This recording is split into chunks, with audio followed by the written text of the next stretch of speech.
All right, add you a half cup of unsalted butter and 3/4 cup of sugar, and you're gonna cream that together.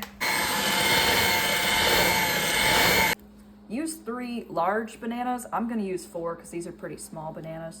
And we're gonna mash these in the bowl. Just mash them and get them chunky like applesauce, and then we're gonna add them back to the mixture. I love me some banana bread. This is one of my favorite things. All right, y'all.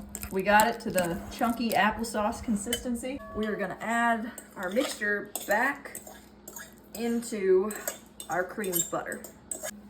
We're gonna add 2 eggs.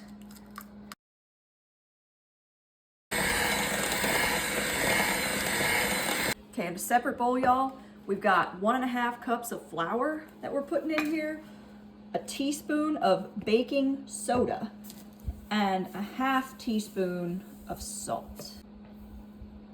Now we're gonna whisk this up. We're gonna pour it into our batter.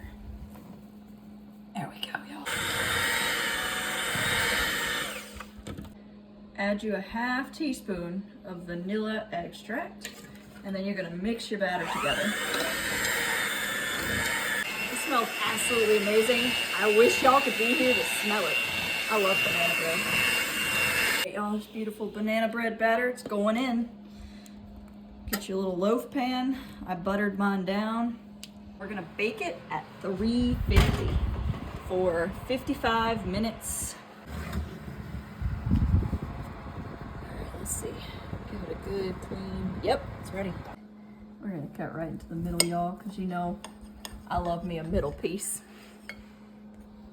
All right, let's see. Oh, look at that, y'all. Look at that. That's good moist banana bread right there, but really you don't even need the butter. That's really good, y'all. Y'all, look at that banana bread. Oh, it's so good. There's not gonna be any left soon. This is good stuff, y'all. Try this recipe out.